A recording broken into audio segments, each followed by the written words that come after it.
a far less significant injury last night, but still could be a big deal. This is Celtics superstar Jayson Tatum spraining his left ankle. He did not return to the game last night. He was injured making this three. His foot comes down on Domantas Sabonis' foot. Sabonis was called for the flagrant for not giving Tatum room to land. Tatum was later seen limping in the locker room. He told our Ramona Shelburne his ankle is, quote, just sore, but that the team is going to be cautious. So I always say, ask a doctor. If you don't have a doctor, ask an athlete when they see an injury what it is they see. You see that play. We all have seen that now a lot. They got to give him room. For his point, Sabonis apologized afterwards, said he felt devastated about the entire thing. When you see that, how bad did that look to you? No, it did look bad. I mean, obviously, Sabonis didn't mean to twist his ankle, whatever, but he did come back in the game. I think you'd be very cautious with him. I also think that you want this team to be healthy going into the playoffs, so they have a chance to actually repeat. Brown is back out there. This wasn't a malicious play at all by Sabonis, but for Jayson Tatum and the Boston Celtics, big picture, take care of the ankle, make sure he's 100% going into the playoffs. That's what I meant. I didn't mean how bad is the play by Sabonis, to be clear. Sorry if I wasn't clear on that. I meant how bad did the injury look, Bobby, because that's where, look, the Celtics, they're in a place where they're just kind of dug into where they are. They're not going to catch Cleveland for the 1 seed. They're certainly not going to get caught by the Knicks for the 2 seed. So they're locked into where they are. So as a team, how do they handle a sprained ankle for Tatum? It looked fairly bad. Well, the remarkable thing about Jayson Tatum is he hasn't missed consecutive games all season. He's only missed 6 all year here. And I think where they are, they're locked in, as you said, in number 2. New York is not catching. They're not going to catch Cleveland. I do think you have to be cautious because I think you got to get into the playoffs in one piece. That's the end goal as far as, and I think you can win around with Jayson Tatum if you had to be there. But I do think get to mid-April one piece, even if he's not in there right now. Look, I mean, the second round of the playoffs is a very long way off. So the idea that we're talking about that even almost seems a little ridiculous. But hopefully we're nowhere near that as far as this injury is concerned. But the reality is, as we say, they're going to cruise through the rest of the regular season, wind up where they are. First round of the playoffs, they're going to get the 7 seed, whoever it is that comes out of that play-in. With no disrespect to those teams, the Celtics can handle any of them. So the next time they are in any sort of desperate position is, from this point forward, something in the vague vicinity of 2 months away. Yeah, I agree. And also, they got so many guys. Right. We're talking about Porzingis is back. Brown is there. They have Holiday. They have White playing at a high level. They got Pritchard had a 40-point game a month ago. Like, they're cooking, and they're playing great defense. Even Al Horford, who I played against back in the day, is still playing great. Right, at a high level. At a high level. Yeah. They got bodies over there. So, again, is this something to be concerned about? Probably not. Is it something worth keeping an eye on? Most definitely so. In the meantime, the game of the night last night, or at least the most interesting game, I thought, was Lakers Magic. And you got LeBron, you got Luka, you got Dwight Howard, who was there being honored, being inducted into the Magic's Hall of Fame. Let's pick this up in the first quarter. How about this pass, Booze, from Austin Reeves? Behind the back, let's take another look. Austin Reeves is so good, guys. As a third option, phenomenal. It's a great dish to LeBron. Lakers have the early lead. And then, Bobby, watch Luka Doncic, little jab step. He had 21 in the first half. You know what? That was a sign for bad things to come because we saw a ton of ISO ball last night, certainly in that third quarter when things went awry. Yeah, that's Doncic to LeBron there, and they have a 2-point halftime lead. But to your point, this is when things went awry from a Laker perspective. Franz Wagner happened. He had a very big night, 32 points for Wagner. That's where the Magic took the lead in the third, and then they just opened it up. Paolo Banchero with a 3. Magic outscored the Lakers 34-18 in the third, and then fourth quarter, they've cut it to 2, but Banchero gets it to go. Banchero had 30. Doncic had 32. Dwight Howard loves it. Look at the moves. Look at the moves from Dwight Howard. How about it, big fella?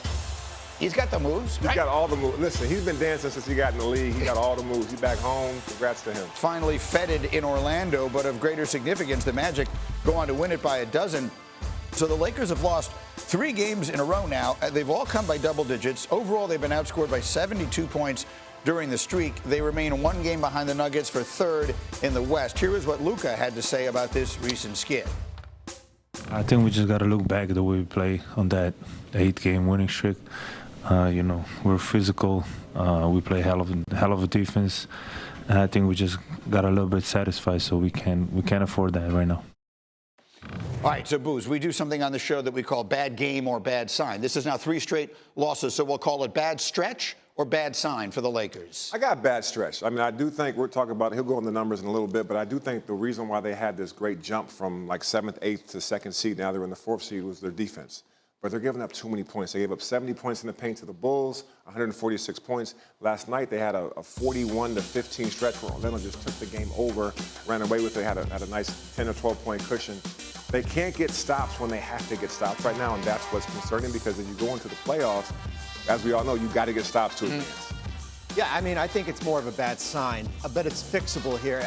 And because they showed you when they defend, they can win at a high level. First in defensive efficiency in that stretch of games, 20th since March 2nd here. And if you're not going to defend, you're going to lose in the first round. But that's the small margin for them. Either you can bounce in the first round or you can get to a Western Conference Finals.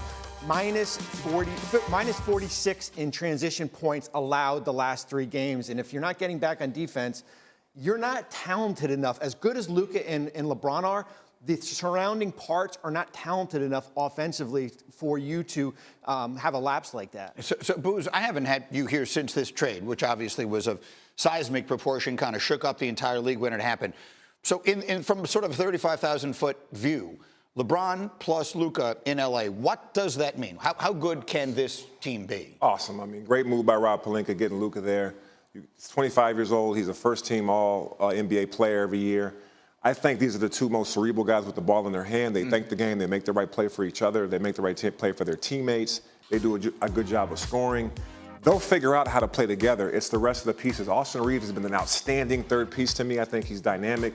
I think he's untouchable as far as being traded. And the rest of those guys, if Rui can get back to playing as well as he was, Vanderbilt defensively, I love what Hayes has done since he's been there. He's been a very formidable big for them.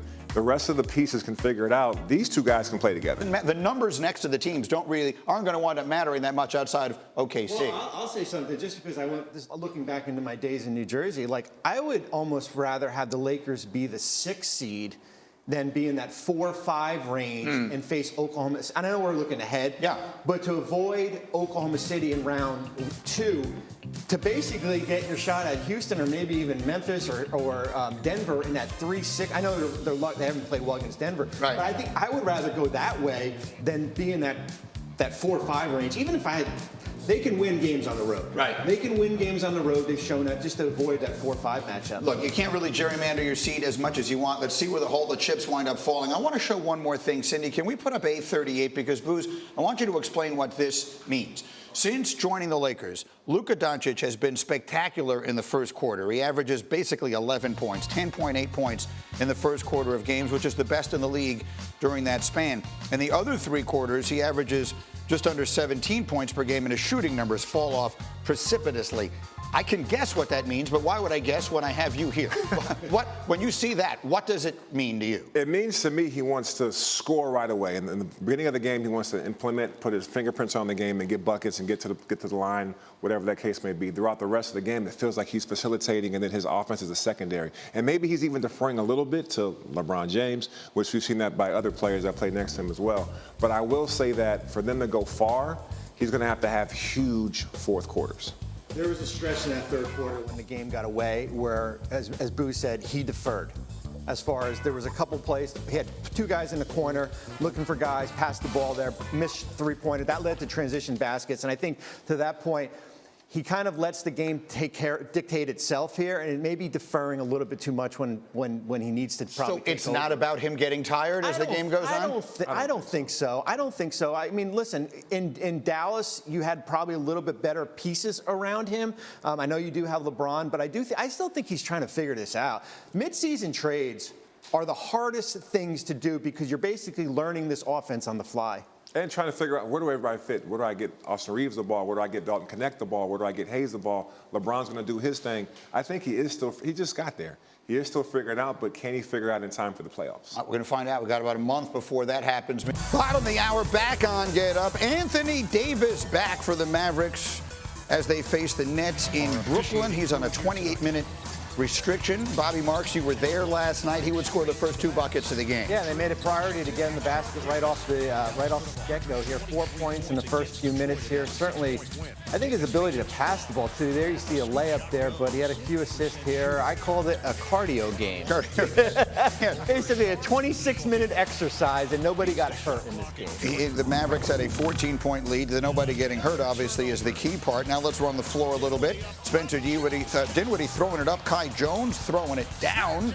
So another look at that. Mavericks up 19 points. Brooklyn, I don't even know how to describe their performance last night. Listen, they've been competitive before this. Last night, they were not competitive. Not competitive. Davis would score 12 points, 6 rebounds in 27 minutes.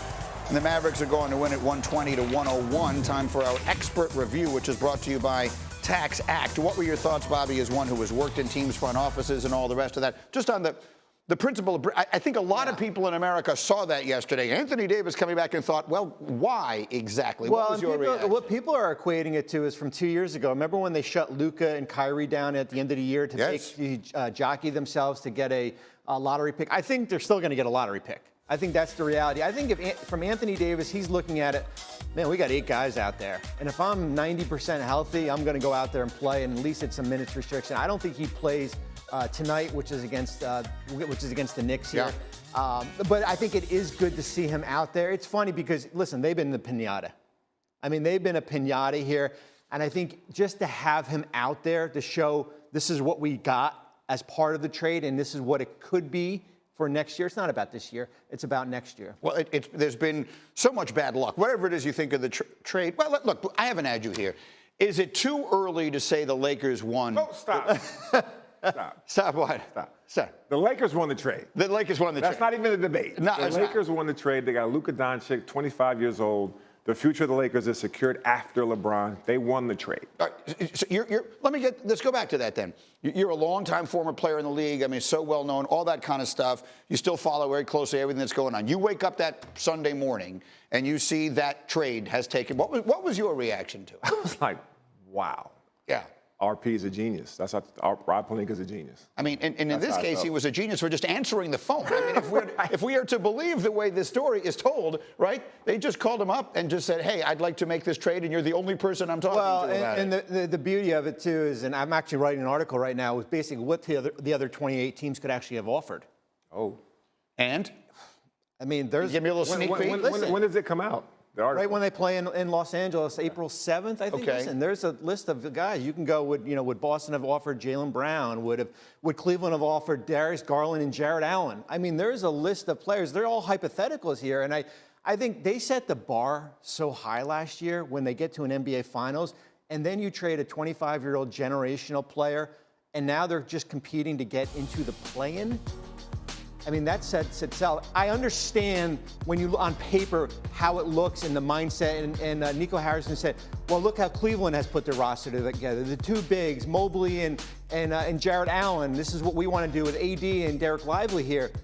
But, man, you got to get to that point. You got to be at one of those contending teams, and right now they're not. So Booze, projecting forward, this year obviously is a total loss. And as Bobby, I think, accurately said, they're going to be the piñata for this entire season and the offseason. That's just the lot in life they have at this moment. But that can change. Narratives change. The story has not been fully written. So with a healthy Anthony Davis, which is always a big if, with a healthy Kyrie Irving, and we hope that he comes back healthy, and the other pieces that they have there, see what Clay has left, the Gaffords and all those guys of the world. Like, what could this team be next year? I had people on this show that Monday after that trade telling me the Mavericks could win the title this year. Now, they all got hurt, and that was the end of that. But is that the makings of a team that could contend for a championship? I actually like this team when they're completely healthy. Right. Kyrie was having an outstanding season. I think Gafford made a huge step from when he was with the Wizards to come to Dallas. Lively's did another step as well. Right. AD in the middle, the scoring, the rebounding, the assisting, the shooting of Klay Thompson. They had P.J. Washington. We forgot about him. He's like the forgotten man. They have great pieces on that team. Nico did a good job of putting a really good team together for now. So for next year, they're going to be a contender if they're healthy. Send me an early look at that piece. I want to see who it is. And going back to what Boo said, like, a lot of it will just depend on where Kyrie is.